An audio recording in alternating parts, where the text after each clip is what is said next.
Hey, I'm back. Now, got to get everybody online.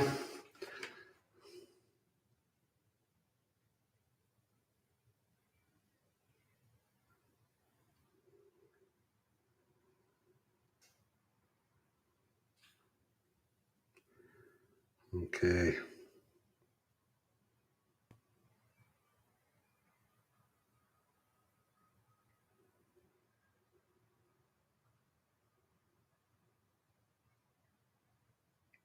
Yeah.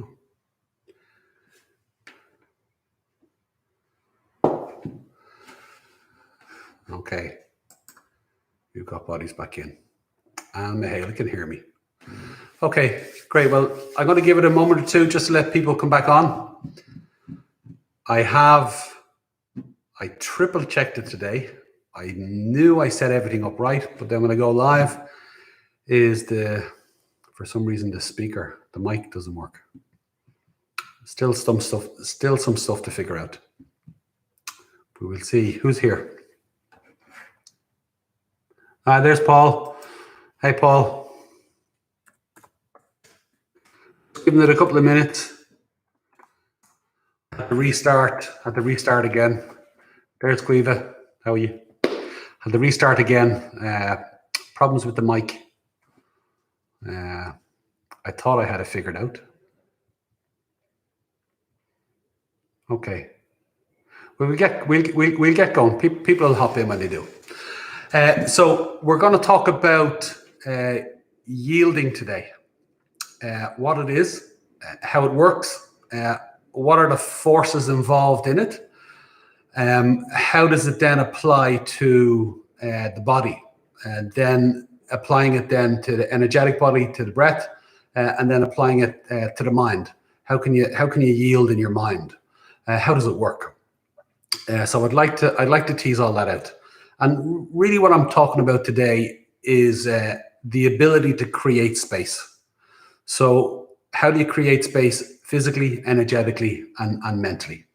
And that's where we're going to start. And then along the way is just throw out some questions, yeah? I was saying earlier on, I'm sitting down today, but we'll still be doing practices along the way. And I'm going to slow it down, and I want to slow the conversation down today and not say as much as I said on Monday. But it'll all be good stuff. Okay, so the first thing I'm going to get you to do is if you can sit comfortably where you're sitting on your sit bones, so that you've got your pelvis level, so that you're free to sit easy in your spine. And that your feet are grounded and you got good support. Yeah, no problem if you're going to sit into the back of a chair. Is just keep your weight through your sit bones rather than leaning into the chair, because your yield isn't going to activate if your weight isn't coming down through the sit bones. Yeah, and I think we'll start with just a little centering first, just to get ourselves into our center of gravity. Yeah, so. I want you to feel your weight coming down through your sit bones. And then what I want you to do is do a little shimmy like this. You see me move a little shimmy. Is just to activate the sit bones a little bit. And then I'm going to get you to do what we did the other night, is gently make a circle. And what I'm getting you to do is just sway. You're swaying around your sit bones. And then nice and gently. And as you sway around your sit bones, you can let your hands rest anywhere you want, comfortably keeping the shoulders open. Is feel that you're rolling your weight around your sit bones, and it's just beginning to even the weight of your body out through both sit bones. And that you're going to start to feel the tone in the trunk of your body. You'll feel your obliques work a little bit more. You'll feel your abdominals work. You'll feel your lower back work. And what you're doing is you're really just massaging. You're massaging the trunk of your body just to get a nice, even and general tone, so that you're going to sit straight for an extended period of time. Is you want to have the body engaged in it. You want it grounded. You want it connected, and then you want to feel that ease. So that subtle ease of the swaying is like a massage effect. So I essentially want you to feel like you're massaging the muscles in the trunk of your body. So your back isn't getting too tight. your energy isn't dipping, so to speak. And then just along the way is just keep yourself engaged. Keep yourself engaged in your sit bones, and then that subtle sway, and then just breathe a little slower and a little deeper. And along the way is every time I explain something, I'll then layer it into that basic practice of sitting in your center of gravity, and then everything else is going to be put in on top of that. Yeah. Okay. So let's give a simple explanation of yielding first. And the simplest way to describe it is commonly known as rooting and rising. So you're rooting down and then you're rising up. Now that's the simplest thing. But now what you're rooting into is the ground, and that you're connecting your body into the ground, whatever part of your body that it is. So regardless of the position, the posture that you're in. So right now it's your sit bones. If you're standing, it's going to be your feet. If you're in table position, it's your hands and your knees. Everything, if it's in a triangle, it's your 2 feet. If you're lying on your back, it's your back, it's your shoulder stands, it's your head, it's your abdominals, it's whatever part of your body is touching the ground. It's got to resist in. It's not passively just on the ground. There's a little bit of resistance. So you're resisting down through your sit bones at the moment. You're pushing them towards the chair you're sitting in a little bit. And you'll notice that gives a rebound effect. And that gives that tone that's beginning to come up through your body more. Now, as you sway, is you're moderating that tone, is you're allowing that tone to even itself out. So you're letting yourself feel the tone of your body, and then you're also actively releasing the tone in your body. So as you sway to one side, the tone gets a little firmer. As you sway to the other side, the tone releases on one side. And then you're spontaneously rolling the tone around the trunk of your body. Okay, so you're rooting down and you're incrementally rising up. So, and I could talk all the way up through the body, but I'm not going to, because I will, but not right now. And the reason being is, how does all this work? Like, what is making this happen? Where does yield come from? Is it just an idea and then you do it and look, it works? Or is it something more than that? And obviously it's something more than that. So the way to describe it is essentially it's gravity. Gravity has creating an effect on the planet where gravity draws us down towards the earth. Gravity draws everything down towards the earth. It's what keeps everything on the surface of the planet, However, it's a very subtle force, but it's constant. If gravity was too strong and only going in one direction, it would flatten us. We'd be squashed. Everything would be squashed. The reason why it's not squashed is because there's a counter direction that it goes in. So there's two forces. Gravity is drawing us down towards the earth, and at the same time, there's a rebound resistance that comes back from the earth that gives us that lift. Now, the rebound is more subtle than the one that's drawn us down. So if you think about a bird having to fly, it has to push down to lift up. Same with a tree. It has to grow roots down to lift up. So everything has to come down, go with the force down, and then to get the uplift coming up. A plane it takes a certain amount of force to get that into the sky, if that makes sense. Okay, so they're the two forces that create the yield, and it also creates the environment that we live on in the planet. The bubble that is the environment of the planet that's the resistance of both. Is that subtle effect goes all the way up into the sky, and it becomes more subtle the further away from the planet it goes until it has no effect, and then you pass through and you're out into outer space. So that sphere that we live in, our environment, yield is affecting everything within it. Everything is affected by it. Now, you'll see as we things grow, something starts to grow. There's that vitality, and there's the youth of it. Whether it's a creature or a plant, there's the youth of it. As the vitality of the creature or the plant decreases, is the pressure of gravity is it increasing more and more, and there's that difficulty of getting that lift up.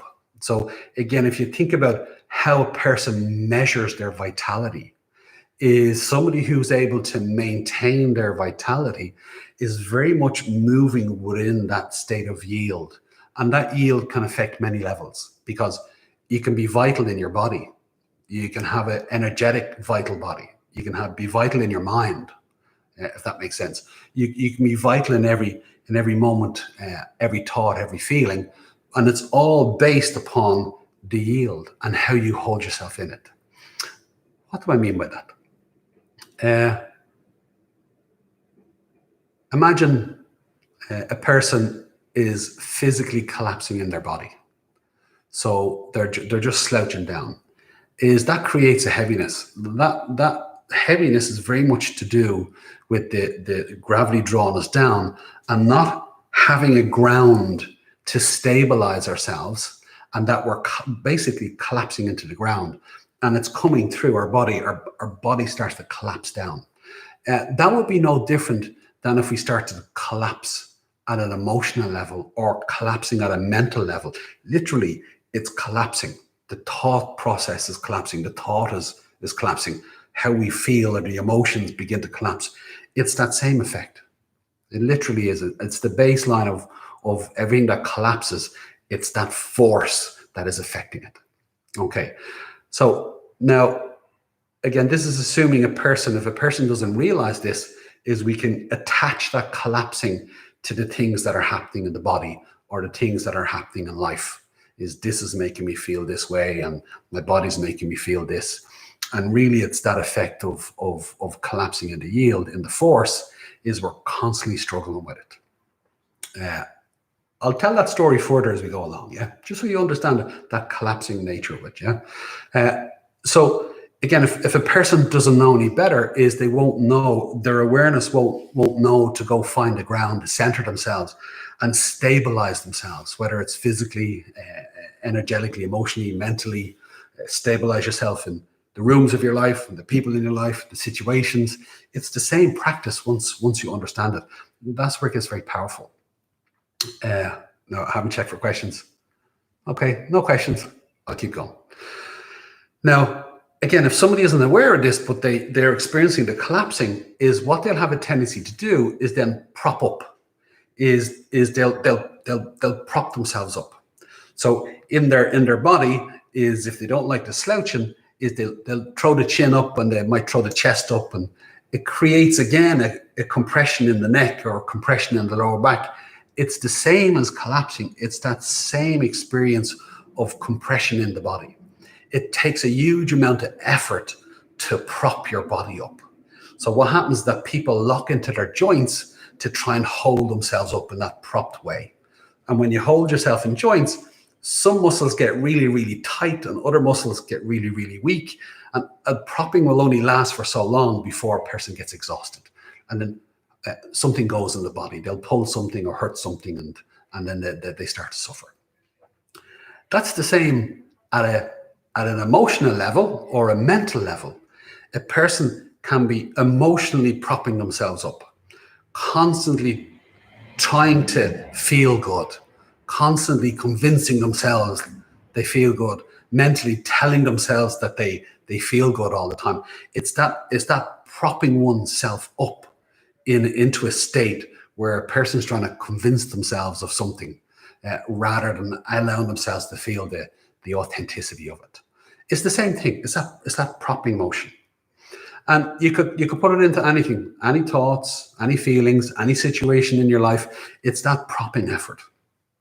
So now a person becomes aware of yielding, becomes aware of the force of gravity and how it's affecting everything on the planet. Literally, this permeates everything. So now they come and they look to find their center. So person looks to find their physical center. And as they come into their physical center, again, we're on our sit bones. As they come into their center, is they ground themselves, that little bit of resistance into the earth, so they're working with the force coming down. And a nice way to describe it is you let gravity channel down through your bones, but then you allow the lift to come up through your muscles. So if you think about aligning all your bones in the right place, all the joints, all the bones in the right place, is gravity is channeled down through that. You get a rooting down through your bones, but at the same time is you get a lift up through your muscles. So think about the arches of your feet. As you plant your feet, your arches lift. Your leg muscles will tone. As you bring your pelvis neutral, your pelvic floor draws up, your abdominal wall, the trunk of your body draws in, and that it gives the spine an elongation. It opens up the spine, that lengthening, that extending of the spine. Your rib cage is neutral, level. It allows it to expand to its proper capacity. That allows the collarbones to rise, shoulder blades to come away from the ears just a little bit on the breath. The shoulder blades sit back to meet the rib cage. The rib cage is coming out to meet the shoulder blades, and that grounds the upper body. Shoulders come away from the ears. The neck lengthens, so the space between the base of the neck and the base of the skull lengthens, and all the way up through the top of the skull. So you've got the rooting down through the bones, and then you got the lifting up through the muscles. You've got the extension from the armpit, and again, all the way down through to the tips of the fingers. Now we'll talk about this in another conversation. Is I'm moving into lines of force. Is you get lines of force through your limbs. You got your two limbs, your two lines of force. Your legs become two lines of force. The fifth line of force is your spine. So when you activate your core, you're activating your lines of force. You're using the power of gravity. So your body shifts from not just finding its strength to coming into power. Because when you work with the yield in the right way, you come into real power in yourself, physically, energetically, and mentally. Very much to do with the chakras and the Kundalini, but we'll talk about that later. So for now is rooting down through the bones, coming up through the muscles, and as you come into that beautiful space, is you have the two forces at once. That's what the yield is you're yielding down and you're yielding up. And that force of two together is you come into a state of yield. You come into the natural integrity of your body. All your joints are in the right place. All your muscles are in the right tone, and you're finding the natural integrity of your body. And there's a sense of embodiment into it. You feel, and your awareness is in your body itself. Okay, it's beautiful. Now, part of the how that works out in postures is, and I know I'm saying a lot, keep your sway going, is you root down into the ground. That's called stability. You want to stabilize the body. As you get that lovely rise coming up, is that rise opens the space between all the joints. All the joints open up. And when your joints open up, that gives you mobility. So a simple example here is, you can see my arm. If I push the ball up into the socket of my shoulder, it reduces my mobility, the space I can move in. If I draw the ball out of the socket, then what happens is that I get my full range of my mobility. And at the same time, I'm doing it with integral tone in my muscles. My muscles are stable. My body is stable. So you've got stability, you got mobility, and then as you go further into the posture, you're going over into your flexibility. So how far can you stay stable? How far can you move in the tone and openness of your joints? And the limit of holding all those is the limit of your flexibility with control. Okay? It's super. And as you find the limit, that's your edge. You're playing the edge of your alignment and you're challenging the tone and integrity of your body. And then you go in micro movements so that you go a little further, holding it all together until that becomes a little easier. And then you go a little further and you're incrementally expanding out space. It's all about creating space. So you're going deeper into the space of your physical body. And you're doing it with strength. And as you activate your lines of force, it's with power. Again, we'll talk about that later. Can't wait for that conversation. I love it. Okay, so stability, mobility, flexibility. Now, if somebody doesn't know about this, they don't have the awareness of it, they don't know what they're doing, there's 3 common mistakes that they make. And I've already said the first one. They're not aware, lack of awareness. They don't know about it. So then, rather than working in their body, is they just go for the posture. So they're looking to follow the classical guidelines of the posture. So it's not about alignment, it's just following the basic classical guideline of the posture. So they're doing that, and there's a tendency to end game. So end gaming is all about flexibility. How far can I go? And I'm going to keep going. I'm going to push and push and push and push. And people are just chasing the flexibility. Now, if they're not doing it with stability, they become ungrounded. If they're not doing it with mobility of the joints, is they start to stress and strain the ligaments around the joints, and they start to strain the muscles. And that can create injuries. But it goes further. Is if they're really, you got an end gamer who's fully committed, is they'll go so far that they start compressing the joints. And when you start compressing bone on bone, that's when the real pain kicks in. And the problem with that, there's a mentality of no pain, no gain. So when people are hurting, there's this tendency to think, oh, I'm getting somewhere, and nope, I've just got to push through the pain, you know. And it's there is a truth to no pain, no gain, but there's a difference between causing yourself harm and pain and pushing through your tolerance to intensity. It can feel painful, but really what it is that you're building a tolerance to being able to feel a stronger sensation. And sometimes that can feel like pain because it's really intense. And what I mean by that, you're in your alignment, your stability, your mobility, your flexibility, and you're at your edge. Is that can get pretty intense where it gets uncomfortable, and it can also get a little bit painful, is that the intensity is just so much. Now, I'd recommend you pull back a little bit to manage that. But that's a strong sensation. You're maybe tiring out your muscles, but you're not actually hurting them. You're not causing them any harm. So there's a world of difference between a strong sensation that's good for you and then pain that's wearing your joints away, tearing at your muscles and ripping your ligaments. You pretty much want to stay away from that. So stability, mobility, and then flexibility, coming into the natural integrity of your body. Any questions? Okay. Mahela, what does it initially feel harder to keep yielding than collapsing? Oh, I just answered that. I didn't see the question she asked, but I already answered it. But I'm gonna reiterate it. And why? Why does it initially feel harder to keep yielding? Okay. Why does it initially feel harder to yield than it does to collapse?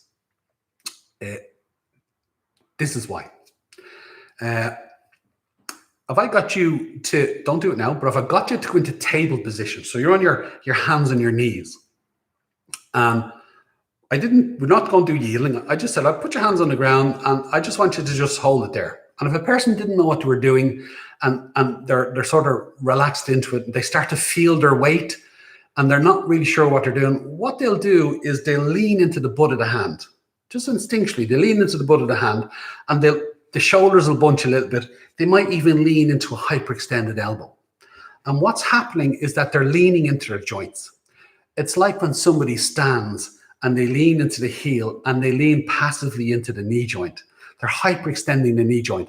They're putting all the weight in the knee joint, but the muscles don't have to do very much.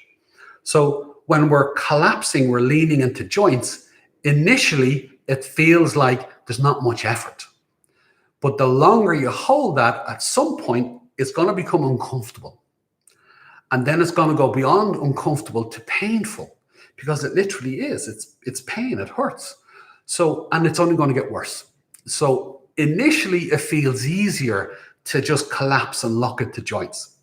Where your hands are on the ground, I said, okay, spread out your fingers.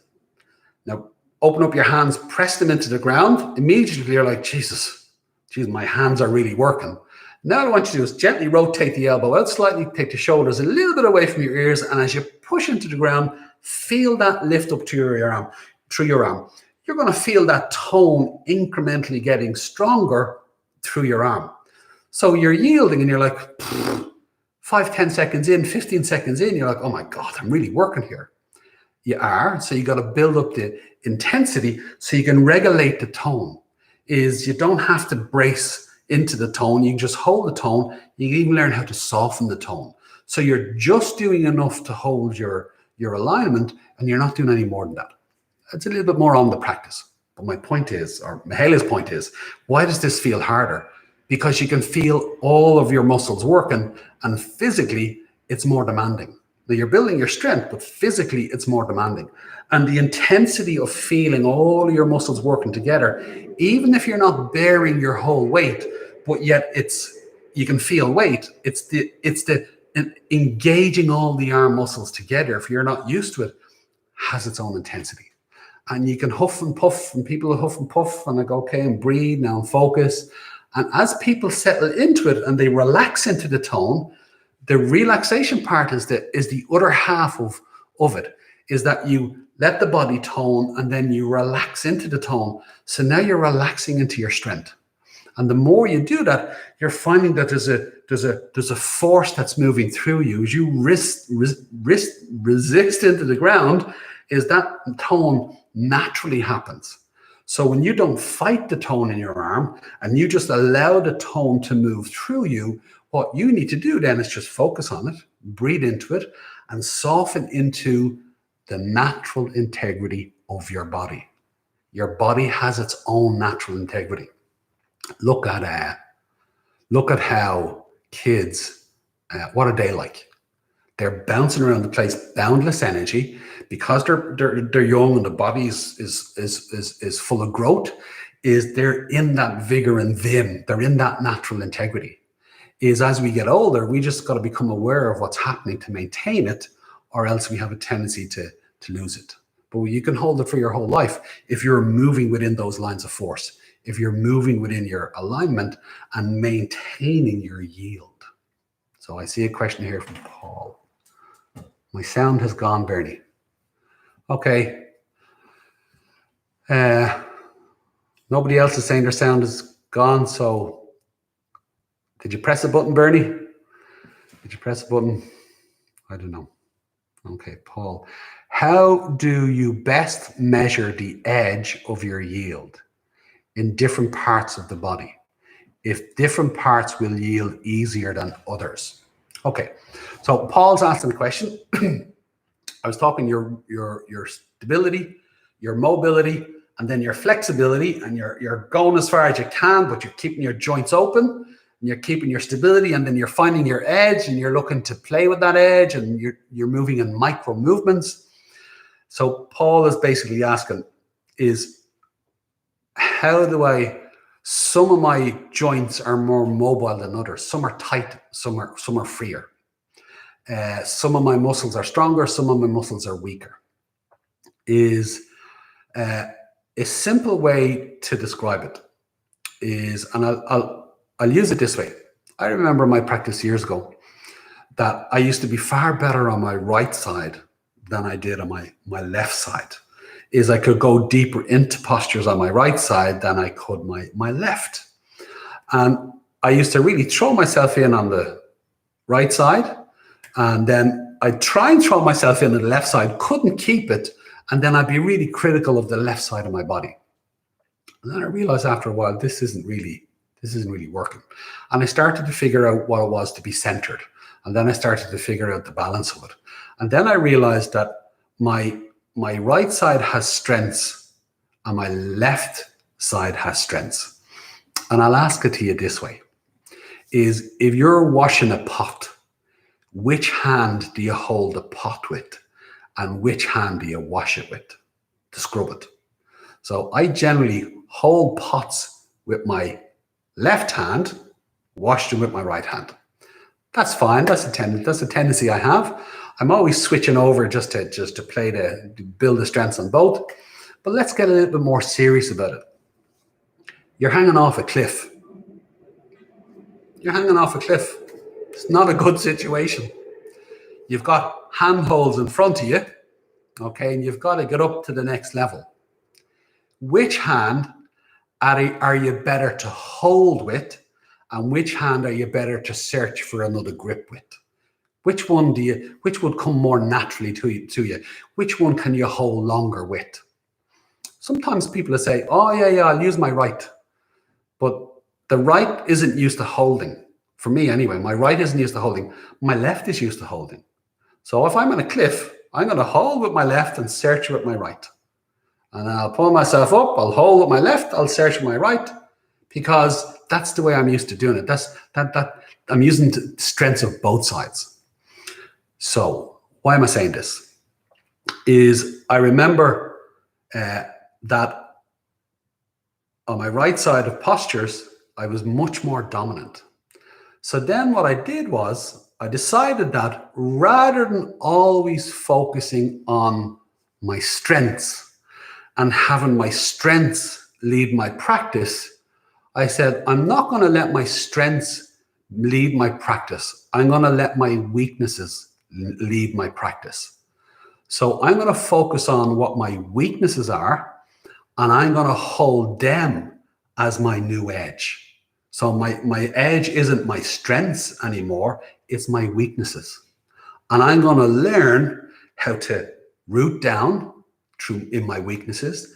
I'm going to create space in my weaknesses, and then I'm going to test the edge of my flexibility, but to do it with my weaknesses open and strong. So then I started to ease off on my left side and only go as far as I could on my left side, where I could maintain my stability, where I could maintain my mobility, and I only went as far as I could hold it strong.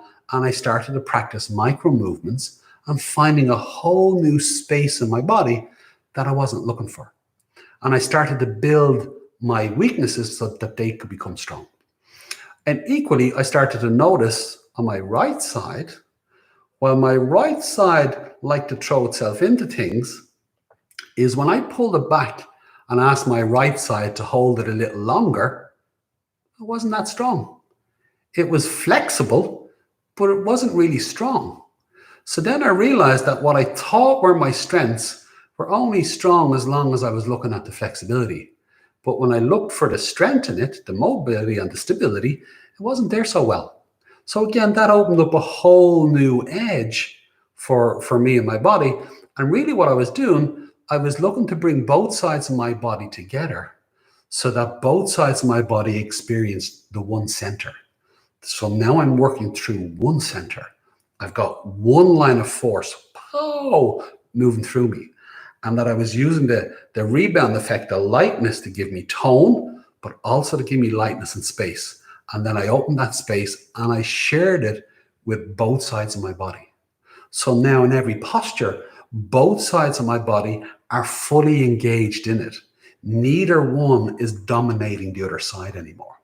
Most times, everybody's human. You know, you got to keep rolling with how your body changes. But it's that continual adjusting to it as you go along, Okay, so that was a big lesson for me to learn, and I really took to heart. A chain is only as strong as its weakest link. It doesn't matter how big the links are. If you got one little link in the middle, that's as strong as that chain is. And I took that to heart. So when we start to focus on our limitations and our weaknesses, is they too can become strengths and very powerful. And especially when you bring them into your center and you have the rest of your body come along to work on building the strength of that weakness. So what was once a weakness now becomes a strength. And it's very powerful. Very, very powerful. So you move from, listen to what I'm saying, you move from strength into power, into real power. You really begin to see what your body can do when it's all working together. I get this on teacher training all the time, is people say, oh, I can't do that, or it's too hard and it's tough. And in the way they're approaching it, it's true. Doing it that way is too hard. Okay, so let's pull back a little bit. Okay, so find your ground. Okay, got my ground. Let's lift up a little. Let's get that space in your body. Can you feel the space? Yeah. Oh, I'm working a bit harder. Yes, you are. I'm really feeling that. Yes, but are you stable? Yes, I am. Have you got space? Yes, I do. Plus, I'm working harder though. But you're stable and you've got space in it. Yes. Okay, so then you're fine. It's all good. We're all good here. We're going to keep going. Okay, so now let's go into the posture a bit more, and we're going to test your flexibility. So now as we go further into the posture and further into their body, are you still stable? Yes, I am. Well, feeling a bit more though. Okay, but it's all good though. Have you got space? Yes, I have. But geez, I'm really working. I said, yes, you are. Can you feel your power? Can you feel your strength? And I'm going, I can, but that's really strong. I said, that's right. It is really strong. That's your body. Your body is that strong. And once you start to get into this and you start to really feel the strength and the power of your body, is after a while you realize, I just got to stay in my ground. I don't trade my stability for anything. You just don't give your ground to get further in the posture. It's a loss. It's just not worth it's not worth the price. So when the ground becomes really powerful and valuable, is then that root and the rise, and it takes time. It takes time for people to get the lift up through. So we're back in the sway here. So when you do the sway, it naturally gives you the tone. And as you sway and you breathe, which I'm going to do a little practice on it now, is that begins to give you that rising effect much more when you get into your breath. So I'm going to take you through that in a moment. But first, there's a couple of people throwing things in, so I'm going to see what they're saying. Hi, Maureen. Hi, Janet. Mihaela. Are the physical yield and the energetic yield codependent? Yes. Yes. Yes. Yes. Yes. I could argue my own yes there, but essentially yes. If one goes, it pulls on the other. If a person is physically collapsing, it's very difficult to energetically keep the energy high. It's more difficult. It takes a lot more effort, which defeats the purpose of that lightness. If a person is mentally collapsing in themselves, it doesn't matter how physically engaged they are in their body. You can have a very young person who's mentally collapsing, and they'll feel exhausted in their body because, again, the energetics of it are pulling them down. The mental part of it is pulling them down. So yeah, no, person can still be strong in their body, but the engagement of their power is not there. Is not there. I'll talk it through as we go along. I'll talk it through. Quiva, that was a really good explanation. Thanks, Quiva. I was delighted with it myself, to be honest. Is make sense on the weaker side? Yes, it does. Yeah. So focusing on my weaknesses and finding my edge in those, that dynamically changed my whole practice. Now, it was like turning a ship. A ship doesn't turn very fast. You got to incrementally turn it. So it can be a little frustrating at the start to focus on the strengths and then realize the limitations it gives you, because I was throwing myself into postures. I loved chasing the edge. I loved getting all the crazy postures. It was great fun. So when you start looking at your weaknesses and following them, it's humbling. Yeah, I was really humbled. I was happy to be humbled, but it was very humbling to realize that if I try to keep my stability and mobility here, I'm like, where is it? You know, I had to it was like going back, not just to the start, but to baby steps. I wasn't just going back to the start of the practice. I had to do baby steps. And from doing crazy postures to baby steps, but I settled into it. And when I went from just being all about flexibility to about stability and strength, is once I started to feel that, it was amazing. It was wonderful. It was like I found something I was looking for without realizing that this is what I was actually looking for. Yeah, it was super. Okay, keep going. Okay, so the breathing practice. So I'm gonna bring the breath into it now, and I'm gonna get you to sway in your body on the sit bones, and you're swaying, and again your pelvis is level, so that as you sway, you can feel the oblique muscles tone, the abdominals, the lower back. You can feel them all engaged a little bit. And then remember that spontaneous toning and releasing. And you just let yourself sway around that. It's very, very soothing. I just want you to stay on that soothing sway.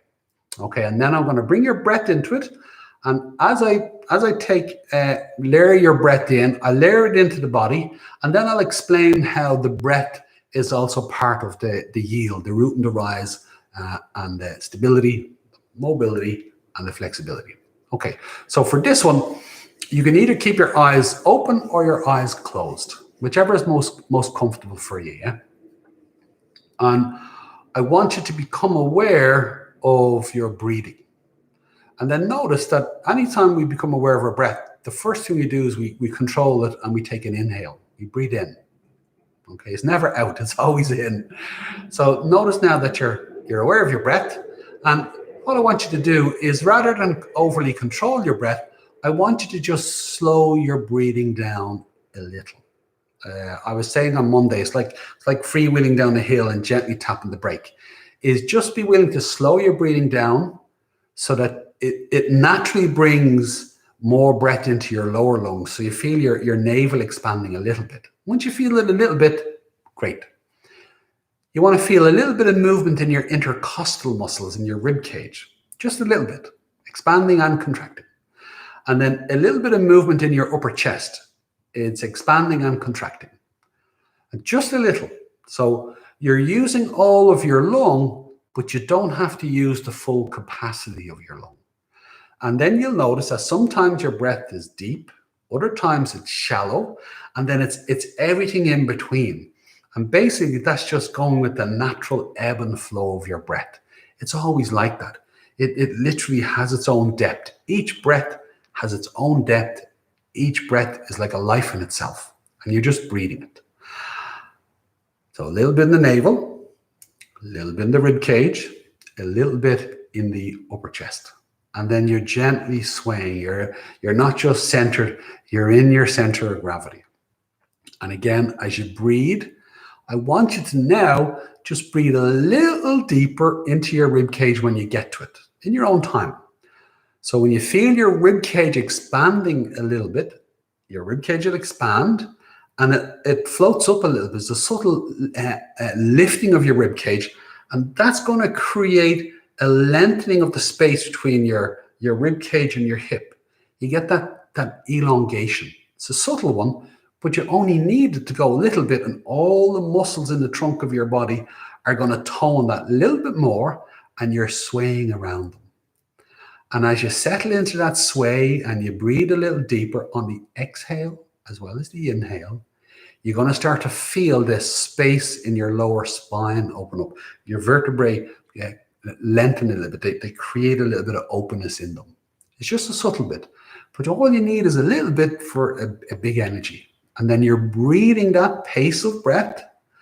And I want you to breathe that depth of breath that just gives you a greater sense of expansion in your rib cage and a greater sense of tone in your trunk. Okay? So now no bracing. If you're bracing, you've gone too far. You're just toning and you're just using your breath to go a little deeper into your body. So that as you breathe to your upper chest, that naturally sends the collarbones back and up a little bit. That takes the shoulders away from the ears, and that releases across the shoulders, and the shoulder blades get to sit on the rib cage. You get a lovely sense of lengthening from the base of the neck through the base of the skull, right up to the top of the skull. Pow! You got that lovely rising sensation. And again, just letting your hands rest wherever they are. Make sure that it lets the shoulders stay open. Now, what is the pace of your breath that gives you that extra sense of tone that allows the rib cage to expand a little bit more and it floats up, allows the shoulders to come away from the ears and lengthens the back of the neck. Excuse me. And you're just gently swaying around the natural integrity of your muscles, the natural mobility in your joints, and that you feel that beautiful spaciousness from the sit bones to the top of the skull. And you're just breathing. Now, how does yield come into this? As you exhale, you're going to feel your body contract. And as your body contracts, notice how it gives you a greater sense of the sit bones into the chair. That as you exhale, it lets you root down. You can draw the energy down on your exhale. As you inhale, as the rib cage expands, you're still rooting through your sit bones, but as you inhale, you get that lovely sense of expansion and lift right up through your body. So that's the rebound effect. So you're resting down through your bones, and you're breathing down through your bones, and you're inhaling, you're lifting up through your muscles, and you're breathing through your muscles. And you get that lovely sense of lift. Now, where does the openness come into it? Where does that spaciousness come into it? Keep breathing. Again, everybody at their own pace, at their own time. At the end of each breath, at the end of your exhale, there's a moment of transition. There's a pause. And then you begin to inhale, and at the peak of your inhale, there's a moment of transition, and then there's a pause. Now let's define what happens in that pause.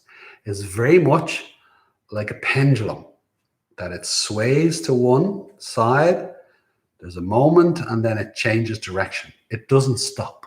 It's like when you watch the waves coming up the beach, and we all did it as kids. There's that wave of following it it's all the way up the beach, until it's the last wave, and you catch that moment when we think it stops, and you go, there it is. And by the time you've said there it is, the wave is already moving again, because the wave didn't stop. There was just a moment of pause, and then it released itself back into the ocean. So that's the pause. That's also the openness. So as you exhale, slowly come down to the end of your exhale. I need you to soften. As your body tones on the exhale, soften into it. Soften into the tone and come to the end of your exhale and let the breath naturally pause like a pendulum. Now, while the breath is pausing, you're also in that beautiful tone in your body. And in the pause, there's an effortlessness. Now you're exhaling effortlessly to the tone of your muscles, the natural integrity of your body. You're effortlessly in it in that moment. Pow! Beautiful openness. As you inhale, again, beautiful lightness, beautiful spaciousness coming up through, right up to the top of your skull. And be careful not to over breathe. So when you breathe to the collarbones, don't breathe too tight, that you can come to that beautiful tone and expansion, the pause and the breath. You got that beautiful lightness, and you're effortlessly releasing into the lightness and the natural integrity of your body. Pow! More space. So you're breathing the root of your stability. You're breathing the rise of your mobility, and you're breathing the openness of your flexibility. You're literally opening up your energetic body. There's the physical body and the energetic body. What do I mean by energetic body? You've got your brain stem, your central nervous system down your spine, All your nerve threads coming out through your vertebrae, permeating all the way out through your body. All those thousands of nerve threads and nerve endings. And the chakras, you've got nerve plexus, different parts of your body where there's nerve plexus for later conversation. But the energetic body, you have opened up all your joints. You've toned all your muscles. You have taken all the pressure off your central nervous system that comes out through your vertebrae. Your vertebrae are open. And as the pressure comes off, energy flows in. Your central nervous system can flow more freely. It actually calms down. And you get these lovely waves of energy just coming from your central nervous system. Those waves of current, that electrical current that moves through you, is your life force. You're coming into your energetic body and you're breathing it. You get these beautiful waves of sensation. It's gorgeous. And then you surf them. And you don't need to decide what a part of your body feels like or what a thought is. Just let all the sensations in your body be sensations. Let all the thoughts in your mind be sensations. And then just breathe them and breathe the waves of them. And you're just moving through that beautiful spaciousness that is your energetic body. You're yielding in your energetic body. Absolutely gorgeous. It's a trip. Now the challenge is if you're having that, well done. Well done. It's a gorgeous experience. What would happen if you started to layer that into all the different postures? You brought that same yield, not just into your physical body, but your energetic body. You're shifting from physical effort to energetic effort. On the teacher training course, we start with alignment and the anatomy of movement, and we show people how to find that beautiful yield in their physical body. Whereas we move to the second phase of the course, we're now layering in the breath and the internal locks in the body. And we're shifting from physical effort to energetic effort. It's that unifying of the physical and the energetic. It's bringing both together. And the person is moving in. A beginner starts from the outside in, but then you want to move into yourself, move into your body, move into your breath, move into your central nervous system, and begin to control yourself at a more subtle level. And what do we mean by control? Controlling your center, finding your center, and make that your living space. That's where you live. That's where you reside. That's the source of yourself, so to speak. So keep doing that practice. I'm going to check the questions now. Quiva, sorry to go off topic. You're all right, Quiva. Did we hit the 5 elements from yielding alone? Do we hit the 5 elements from yielding alone? Yes, Quiva. Yes, we do. I'll briefly touch off it now, but it is worth having a whole conversation on that itself. But let me just throw it out a little bit. The 5 elements. And listen, any question, doesn't matter what it is. Ask it. I want to hear them all, and they're all relevant. It's just where are they relevant in relation to what we're talking about? Okay, so the 5 elements is, look, we're already talking about physically coming into the ground. Look at this beautiful sway. This is the fluid. So there's the physical, the earth. Look at this beautiful sway. This is the water. This is the flow. Is now notice that the more you come into the yield of your body, you're also generating the heat, the fire. You get to feel the heat of your body. The energy is rising. If you think about heat, it expands and contracts. It's your ability to ground yourself, get the flow going, and then bring your energy up and bring your energy down. That's the earth, the water, and the fire. Now, you bring your energy level to a certain height, a state of mind, an energetic level. It feels good. You want to stay in that place. What do you want to do? You want to bring in air, and then you want to glide. And air is all about lightness and micro movements. You're in the micro movements of the space. And if you think about it this way, you have a bird that's going to fly across the ocean. There's no way it can flap its wings all the way thousands of miles. So what it does is that the bird flies high as it can go, looks for a current of air, like a stream, and then just glides. and it spends most of its time just catching currents. No different than catching waves in the ocean. It's catching currents of air, and it just glides. So now imagine you're in your posture. You've got your ground. You've got that beautiful center of gravity where you're just flowing spontaneously in yourself. Your energy is rising, and then you're just surfing the waves. And you're surfing the waves of your own body, your own central nervous system. Like I nearly start touching off chakras now, but we're staying in the 5 elements. These are layering the elements into the practice.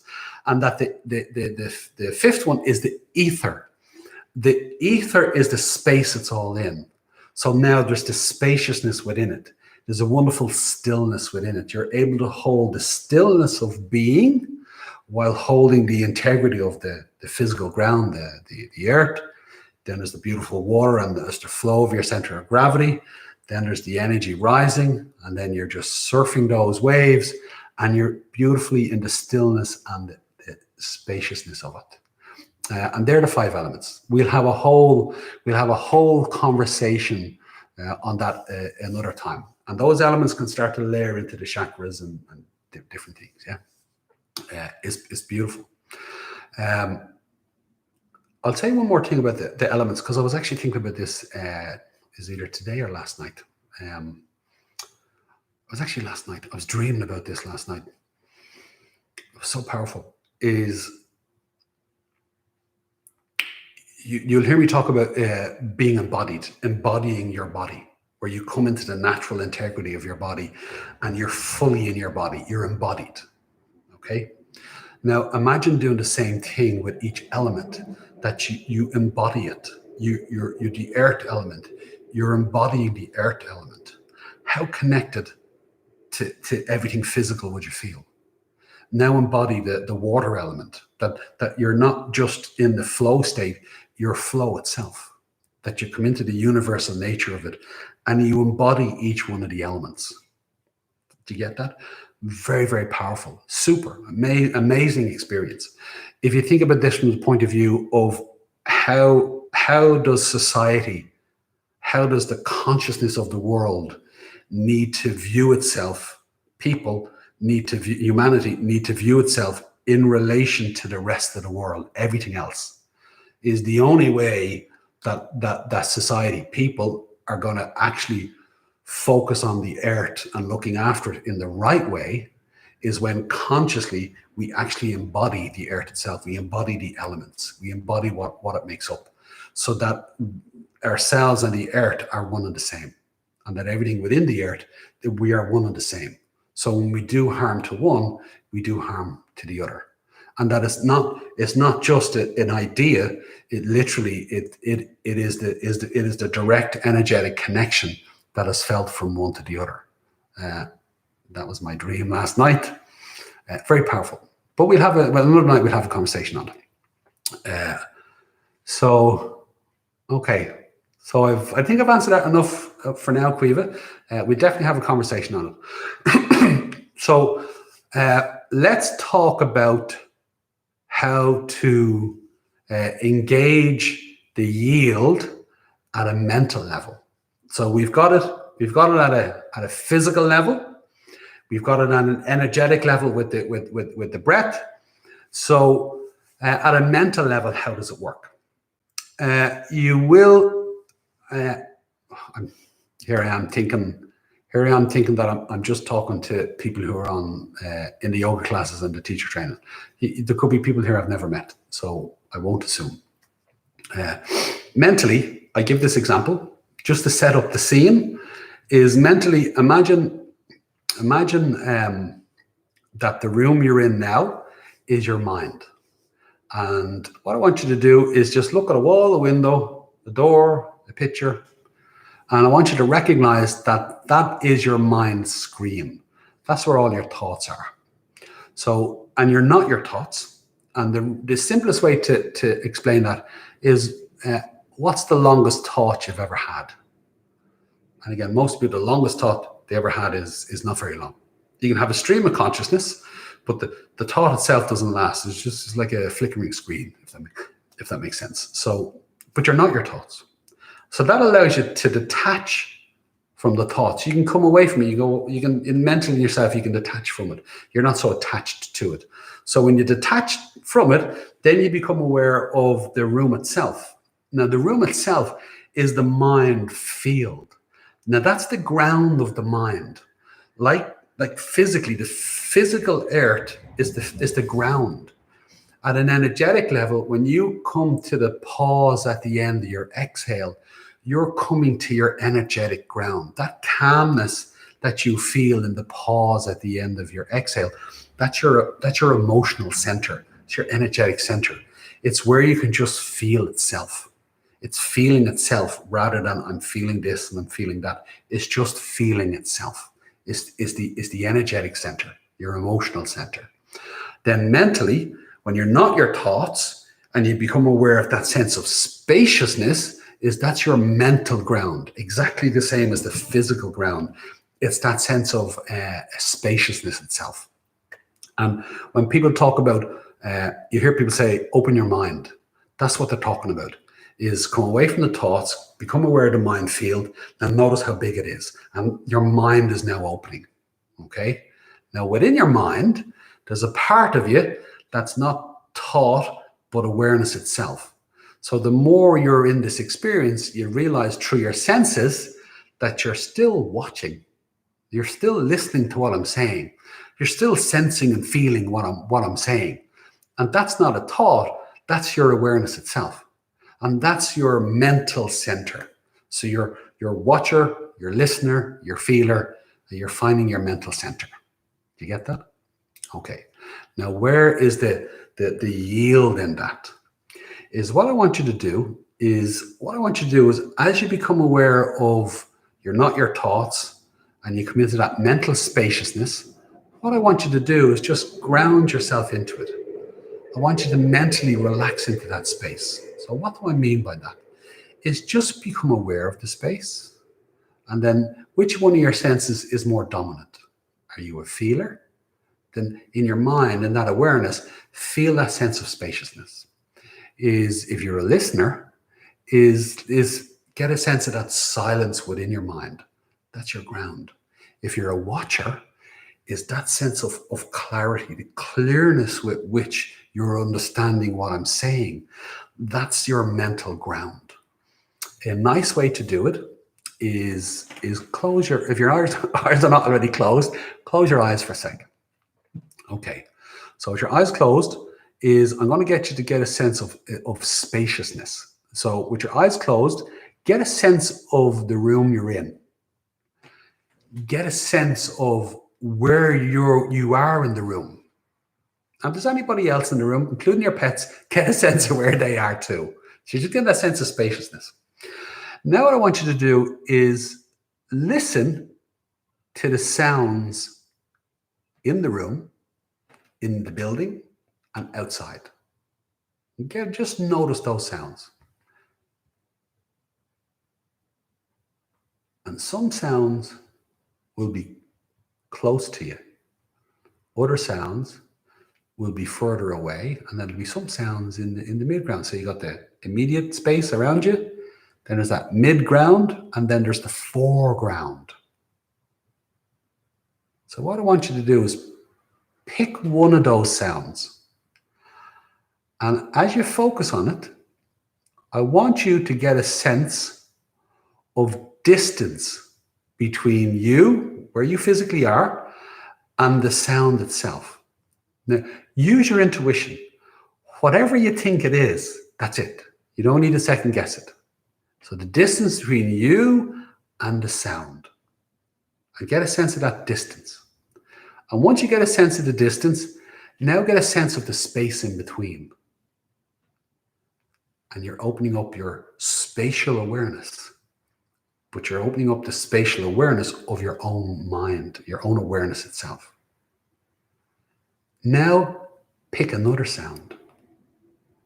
Any sound. Get a sense of the distance. You can use the Lewis, it's going by where I am now. Get a sense of the distance between you and the sound. And as you get a sense of the distance between you and the sound, this time, rather than just recognizing the space of it, which you can do, I want you to feel the sense of distance between you and the sound.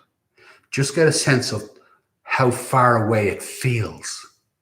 And you're expanding out your consciousness over your feeling space. Again, that you're doing that within your mind as well. You're opening up your mind. You're grounding yourself into your mind. Now, with the visual, I'm going to change it a little bit. Rather than focusing externally, I'm going to get you to focus internally. So as you look in, you've got your third eye here. So what that basically means is it can be mystical, but it's also very practical. When you close your eyes and you turn your awareness inwards, you get a sense of awareness between your eyebrows. It's like it's like where the viewer is, like where the watcher watches from. It's like where there's that perception. That's really what it is. It's not a mystery. So from that sense of you looking inwards into yourself, what I want you to do is observe your body and observe all the different sensations in your body. Or you're just observing them. You don't need to like them or dislike them. You're just observing them. And as you observe them, notice that some sensations are obvious. Some are not so obvious. They're in the mid-ground, and you've got some sensations that are in the foreground. Now, literally, you could be feeling your ankle numb, and that's really obvious, where you've got a tickle on the back of your neck. That's more subtle. So it's not always about the distance in the body, but it's the sensation, and you're observing it. Now, I want you to pick one, and you're observing from your mind's eye to where the sensation is in your body. I want you to get a sense of the distance. And as you get a sense of the distance, I want you to observe the sense of spaciousness between your mind's eye and that sensation in your body. See that sense of spaciousness internally. Remember, it's an intuitive practice. Whatever you think it is, that's what it is. No need to second guess it.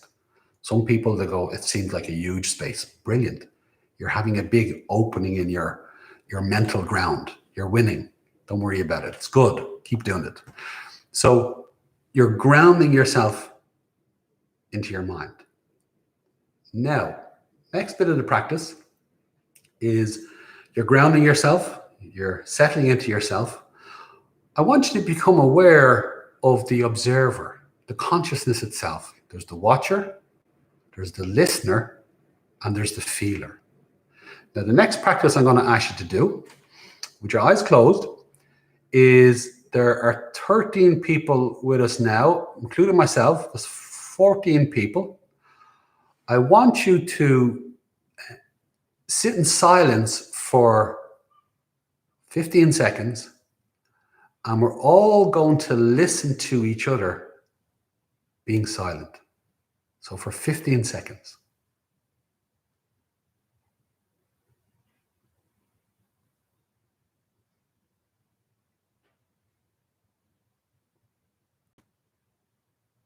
Okay. Now you either leave your eyes closed or you can open them. So now within that silence did you notice that you felt a sense of presence within yourself? And as you felt that sense of presence within yourself, that's your consciousness itself. That's literally your consciousness of being, your presence of being within. That's your constant self, your true self. Now that presence of being is like when you come into the pause. So you're grounding yourself into your mind. You get that beautiful spaciousness in your awareness. And as you come into the stillness of it in the pause, you come into your presence of being. Okay? So now what I want you to do is I want you to focus a little bit more on your breath again, sitting beautifully in your body, in that beautiful, gentle sway. And as you breathe, I want you to breathe the waves of energy in your body, like a massage, that you just feel a beautiful lightness of energy rising through you. You might start to feel waves of energy. Now, at the same time, is in your mind, just allow your mind to become lighter and literally let the lightness come through. Literally see the light, feel the lightness. is hear the crystal clarity of your own mind.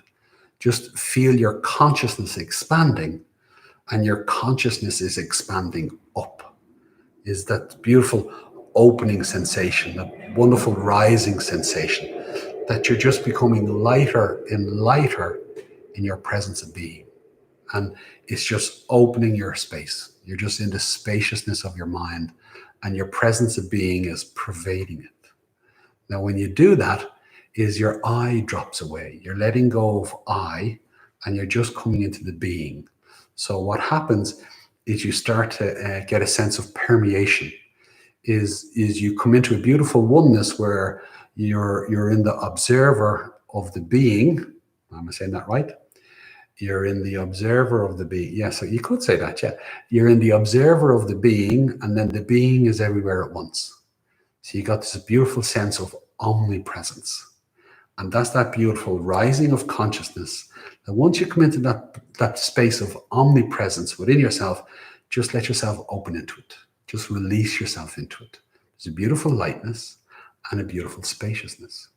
And then just for a couple of moments, is let yourself just sway, let yourself just breathe, and just allow your presence of being to just radiate.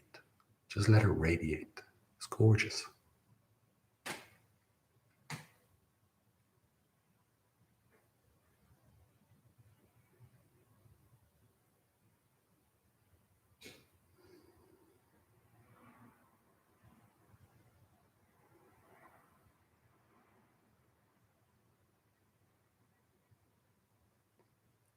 Okay, so again, you can stay where you are. I'm just going to talk on a little bit more because it is 70 minutes past. So let me just give a bit more detail about the mental yielding. Is a simple way to describe the experience of it as you go about your day. You're mentally present. When you physically, you energetically, and you mentally come into your center, what you're doing is you're activating your awareness, which is what we're doing. So when you activate your awareness, now you're in your awareness itself. You have your thoughts, but you're not your thoughts. So you're in the awareness itself. You've positioned yourself into your consciousness. And then as you're moving in your consciousness, you're grounded in it. You're in the space of it. You're grounded into it. Your consciousness is yielding. So you get this beautiful space of integrity. So like the natural integrity of your body, you got this energetic integrity of connection and feeling. And then you've got this beautiful integrity of consciousness and being.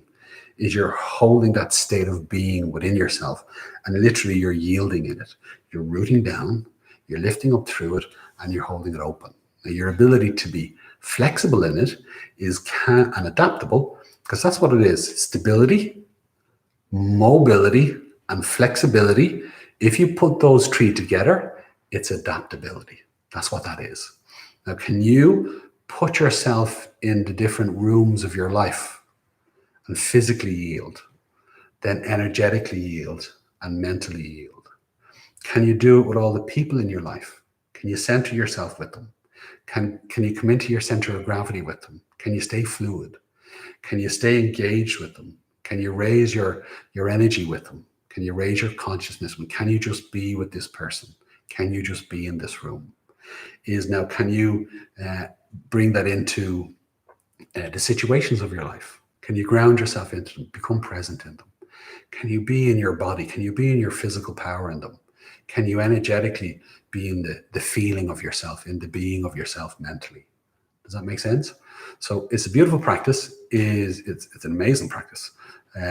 It's one of the reasons why self-practice is really important, so that you set up a place within your own home or wherever you have it, a room or a corner or somewhere where it's your sanctuary. It's your oasis where you go to, and that you can do all this practice, and that the strength of your sanctuary is that it allows you the space to start to tease all this out and to hold this practice and this experience. So first you get it on your mat, and you get it in your own practice and on the mat, and then you incrementally start to take it off the mat and start to bring it into the rooms of your life. Start to bring it into the people of your life, into the situations of your life. And it guides you. It guides you so that when you're grounded and connected, is you get a clearer channel of perception for yourself. You get a clearer channel of what's going on around you. So you can make better decisions. You can make better choices. And it allows you to recognize what your core values are and hold them as an intention. Now you can act on those core values in your actions, and that you can engage with life situations in a way that allows you to achieve the goals that you wish to achieve in this life. And along the way, preferably, is look for win-wins. Look for everybody in the room to win, for them to achieve what their core goals are as well. Because if you're winning and people around you are winning, it's good for everybody. When you're winning, it doesn't mean somebody else has to lose. So it's a very nice way to go about it, because you're causing as little harm as you can. And that's a good thing. That's a good thing. Always a lesson hard learned, but it's a good thing.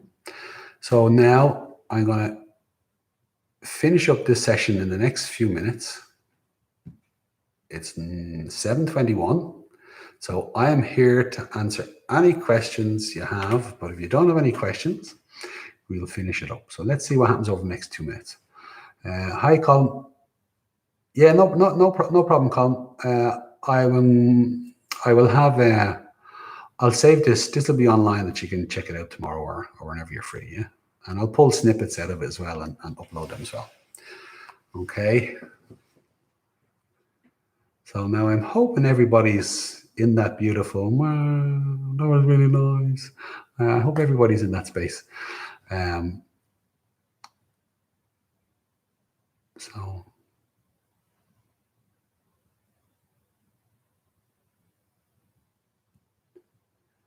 There's Mihaela. Thank you, Mihaela. You're very welcome. Okay, so we're going to wind it up. So if you got really into that and you're feeling the lovely space of it, is stay with it. Don't go walking into walls. Because it'll be quite floaty as well. Who's this here? There's Quiva. You're very welcome, Quiva. So this is the second session down. Another one will come on Friday, and I'll see what I dream about tonight and tomorrow night. We'll see what we're going to do on Friday. You're very welcome, Paul. You're very welcome. One of the things I will say is a lot of what I'm going to say can be new to a lot of people. They haven't heard this before.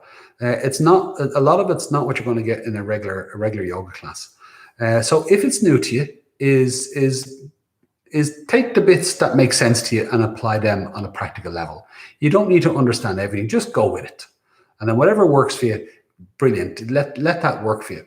Think about is take one thing from whatever session we do that really you understand that at a practical and tangible level, where you go, yeah, I could do that. I could do that. It's like sitting on the sit bones and swaying. Can you feel your sit bones and sway? Yeah, I could do that. Okay, well, then that's what you do. Start doing that and play around with it. I can slow my breath down. Okay, well, start slowing your breath down. And over time, all those practical elements that you get is they all start to come together, and you start to piece them together, and you're putting together your own jigsaw of your understanding of it. And that's a wonderful thing, because you're building your own story within this. This is the journey of how you're understanding it. So don't get stressed that it's like, oh, this is a lot. He's saying a lot all the time. I wish he wouldn't say as much. It doesn't stop. I keep going. So, but take the little bits and keep piecing them together. And as you get familiar with it, is throw out questions. Fire me off a question and I'll answer it to the best of my ability. I'll respond to you. If the answer isn't going to work in the conversation we're having now, I promise you, we'll come to it later. We'll tease it out. I'll tell you that, okay, in the next session, I'll bring that in. And we'll just keep engaging with the conversation. Okay, so you're very welcome, Tatiana. You're very welcome, Bernie. Always informative. Lost the sound for a few minutes. Check with it.